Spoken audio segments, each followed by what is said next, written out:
All right, another video book review. This one is For a Shadow in Summer by Daniel Abraham. Let's see. This is, a book I got on a whim. It was on Kindle Unlimited, and not really a whim. I saw that it was highly recommended by a few booktubers, right? But it was on a whim in that, it just came up in my feed, and I said, well, all right, let's try it. I knew it was relatively short book comparatively, and at that point, I might have a video, I might not, but at that point, I had just bounced off of Ken Liu's Grace of Kings, right? The first of the Dandelion Dynasty. I really bounced off of that one. That was no good for a couple of reasons. But this one, I said, all right, I'll try this one. I think it's Eastern inspired, just like Ken Liu's stuff, and, try to work that back in, try to get some kind of different kind of fantasy, and I heard it's good too. So let's do it. Anyways, read it pretty quickly, right? I don't read as fast as I did, but I did read it in a handful of days, and it was actually really good. It exceeded expectations, I'd say. It wasn't a typical fantasy, and it had characters and dialogue that were relatable and had real issues, and it was deep enough in its portrayal of the characters themselves for me to care about them in a sense, right? Which is wild, right? That should go without saying, right? But I guess that speaks to Grace of Kings. Maybe it's the juxtaposition makes this book better in comparison. I don't know, but I did like it. There was the characters were very interesting and had their own arcs that they needed to go on that were actually incredibly interesting with our two main characters, I would say. Well, three main characters, right? And how they were interconnected. I was kind of iffy on it, right? Because there's romance heavily involved there, and they all have their own like version of it. It's not just like oh, hey, these two guys want this girl and now they're gonna butt heads, right? That was not this at all. Like 0% that. It was nuanced, it was realistic, it was flawed, and not flawed in how it was portrayed, but in how, like, all the humans themselves, all three of them were flawed in their own way, in a lot of ways sometimes too, and I really liked that. So at least the romance aspect was really good. I liked that. But I also really liked the poets. Like, that was, there's a magic system in here, but it's very, very, like, on the back burner. You don't see much of it at all. You kind of just see the Andot, I guess, and I kind of got what they are, but you don't really need to know everything about them. But I did enjoy that character themselves as well. Seedless, I think his name was, and I wanted more of him. I wanted more of him interacting with our characters. I really wanted more of that. So I think that was just something I was missing out on there. And that's just because the book was more focused on those three characters and how they interacted with each other and the arcs of those characters in this book.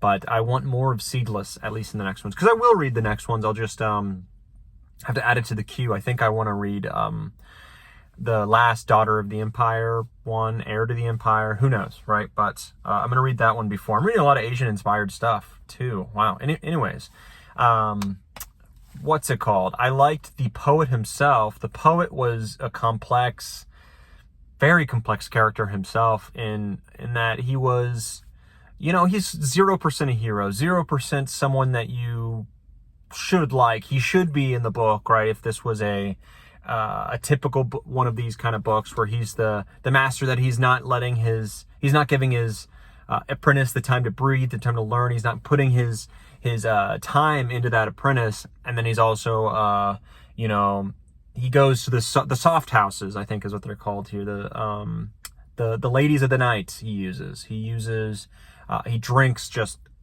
to passing out, right? He is kind of a flawed, sinful character in that way that you're not supposed to super like, right? But you're also shown the flip side on why he's like that, why that's so important as well to the character and to the story itself, because that reflects on the Andot, or the Andit, who knows? And that play between that and between the poet and his creation, and then the poet and his apprentice, that was also a really good relationship kind of trifecta there that I really liked. Yeah, it was really solid. It took place all kind of in one city, and that was really cool. You don't get a big view of the world and how it kind of interacts with how all these countries interact with each other. You just know that there's a looming threat to these states or this empire, who knows what it is, and it's the only thing that keeps them at bay are the Andat, the poets with the Andat. I don't know how they keep them at bay. I don't know how powerful these things are. It's all on the back burner. I just know that the Andats are capable of creation and destruction, right, in some facet, and they have, I think, levels and tiers of competency as well, or maybe just power. Who knows? Anyways, I really liked that. I really liked all how that works together. But the dialogue itself felt real, felt good. Oh, I forgot about a really solid character too. I forget her name. It's like Amat or something, but she is the bookkeeper, you know, almost like she really runs a very big house in that city, right?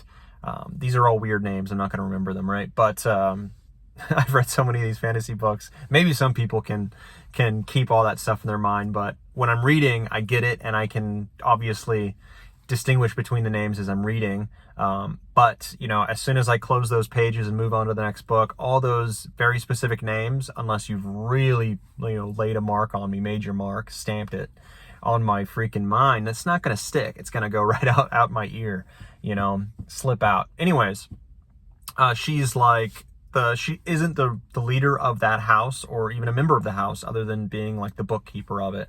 And she has an interesting play in this kind of mystery that's going on, and she gets to the bottom of it, and then she's now trying to you know, fix things for her own reasons. She's an interesting character, and I really liked how none of the characters were, you know, were fighters, generals, you know, a very powerful magi, anything like that. Really, when it comes down to it, they're all just kind of people who have no really special skills. They're all kind of apprentices of something.